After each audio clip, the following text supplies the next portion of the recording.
Have you ever reached the end of the day and felt completely exhausted, yet somehow accomplished nothing? You wake up tired. You drag yourself through the day. The things that once excited you now feel like obligations. The goals you once chased now feel meaningless. Even your weekends no longer recharge you. If that sounds familiar, you may not be lazy. You may not be unmotivated. You may not be depressed. You may be burned out. And if you are not alone. Millions of people are struggling with burnout right now. Professionals, parents, students, business owners, healthcare workers, teachers, first responders, content creators, even people who genuinely love what they do. Burnout has become one of the defining psychological challenges of modern life. The strange thing is, burnout doesn't usually arrive all at once. It sneaks in. It starts with a little more stress, a few more hours, a few more responsibilities, a few more deadlines, a few more sacrifices. You tell yourself it's temporary. You tell yourself you'll rest later. You tell yourself you'll slow down after this project, after this quarter, after this promotion, after this lunch. But later never comes, and eventually something breaks. Not your body, but your spirit. The motivation disappears. The joy disappears. The energy disappears. The passion disappears. Many people think burnout is simply being tired. Well, it isn't. You can recover from tiredness with a good night's sleep. Burnout is different. Burnout is a state of emotional, mental, and often physical exhaustion caused by prolonged stress. It is what happens when your brain has been running on survival mode for so long that it begins shutting down non-essential functions just to protect itself. Think about that. Your brain is not failing. Your brain is trying to save you.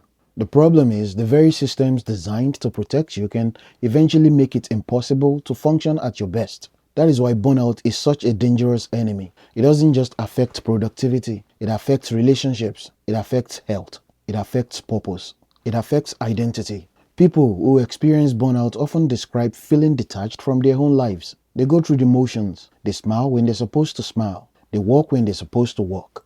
But inside, they feel empty. And because burnout is largely invisible, many people suffer in silence. They blame themselves. They think they should simply work harder, push harder, try harder, but that only deepens the problem. So today we are going to explore what burnout really is, why it's happening to so many people, what it does to the brain and body, and most importantly, how we can fight back before it destroys our lives. Because burnout isn't just a workplace problem, it's becoming a human problem. And if we don't understand it, it will continue stealing our energy, our happiness, and our future. Human beings were never designed to live this way. For most of human history, stress came in short bursts. A threat appeared, your body responded. The threat disappeared, your body recovered. That cycle allowed the nervous system to reset.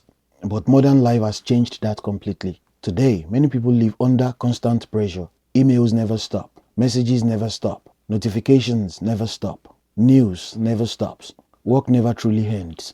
Technology has given us incredible advantages, but it has also created an environment where many people are mentally connected to work 24 hours a day.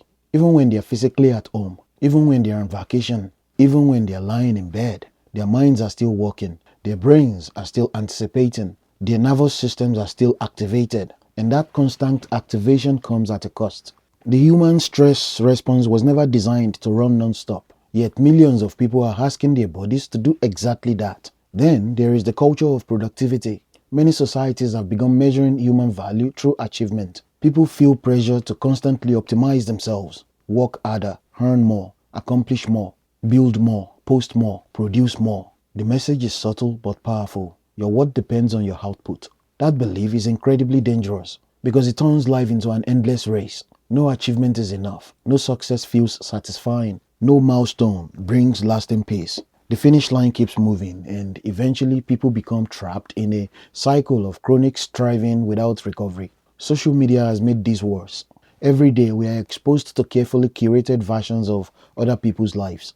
We see their promotions, their vacations, their businesses, their achievements, their successes. Rarely do we see exhaustion behind the scenes. Rarely do we see the anxiety. Rarely do we see the sacrifices. As a result, many people feel like they are falling behind. And that feeling fuels even more stress.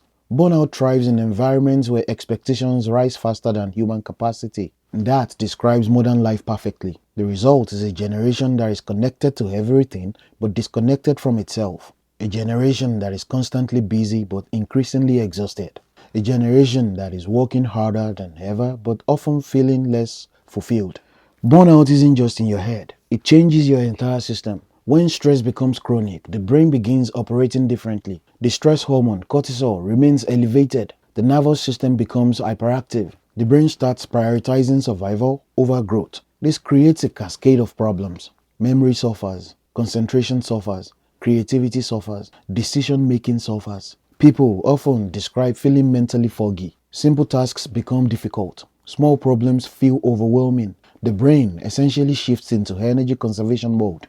Imagine driving a car for years without maintenance. Eventually, parts begin wearing down. Performance declines. The same thing happens to us. The emotional effect can be equally devastating. Many people experience cynicism. They become emotionally detached. They stop caring about things they once loved. Not because they want to, but because they no longer have the emotional energy. Relationships often suffer. Patience decreases. Irritability increases. People become withdrawn. The people closest to them often notice changes before they do. Then come the physical symptoms: headaches, digestive issues, sleep disturbances, muscle tension, fatigue, weakened immune function. Some people find themselves constantly getting sick. Others experience chronic pain. Some develop anxiety symptoms. Others experience depression-like symptoms. The body keeps score, and eventually it demands payment. One of the most dangerous aspects of burnout is that many high achievers ignore the warning signs. In fact, they often reward themselves for ignoring them. They wear exhaustion like a badge of honor. They brag about how little sleep they get, how much they work, how much they sacrifice, until one day they can't. The body eventually imposes limits, whether we acknowledge them or not. Burnout is not weakness, it is biology. It is the predictable consequence of chronic stress without adequate recovery. Burnout doesn't only hurt individuals, it affects families, communities, and entire societies. Parents experiencing burnout often struggle to be emotionally present. Partners experiencing burnout may withdraw from relationships. Leaders experiencing burnout make poor decisions. Employees experiencing burnout become less engaged. Students experiencing burnout lose motivation to learn. The ripple effects are enormous. One burned out person can unintentionally affect dozens of others. Perhaps the saddest victims are those who once felt deeply passionate about their work. Teachers who loved teaching, nurses who loved helping patients, entrepreneurs who loved building businesses, creators who loved creating. Over time, burnout can transform passion into resentment. The very thing that brought joy becomes associated with stress. Many people mistakenly believe they need a new job, a new relationship, or a new life. Sometimes they do, but often what they need is recovery. Burnout has distorted their perception. Everything looks hopeless because they are viewing life through the lens of exhaustion. This is why burnout is so dangerous. It doesn't just drain energy, it distorts reality. It convinces people that nothing will ever get better, that they don't care anymore, that they are broken. But in many cases, they aren't broken at all. They are depleted.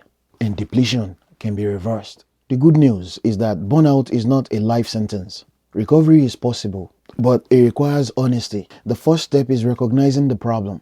Many people spend years denying burnout. Acknowledging it is not weakness, it is wisdom. The second step is understanding that recovery requires more than a vacation. A weekend away may help temporarily, but true recovery often requires changing habits, boundaries, and expectations. You must create space for recovery. Sleep matters. Physical activity matters. Time out in nature matters. Relationships matter. Meaningful hobbies matter. Those are not luxuries, they are necessities. Another important step is learning to set boundaries. Not every request deserves a yes. Not every opportunity deserves your time. Not every demand deserves immediate attention. Protecting your energy is not selfish, it is responsible. You cannot pour from an empty cup. You also need to reconnect with purpose, because burnout often disconnects us from the reasons we started in the first place. Take time to remember what matters. Remember your values. Remember your mission. Remember the people you care about.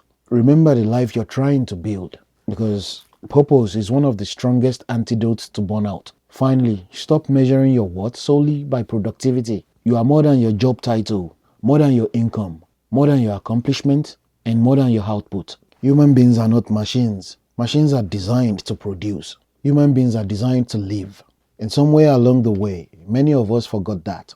Burnout is destroying millions of lives because too many people are sacrificing their health, relationships, and happiness in pursuit of endless productivity. But it doesn't have to be this way. You can choose a different path. You can choose balance. You can choose recovery. You can choose health. You can choose meaning. The goal is not to work less. The goal is to live more, because success means very little if you are too exhausted to enjoy it. And the greatest achievement in life is not simply surviving. It is building a life that is worth living.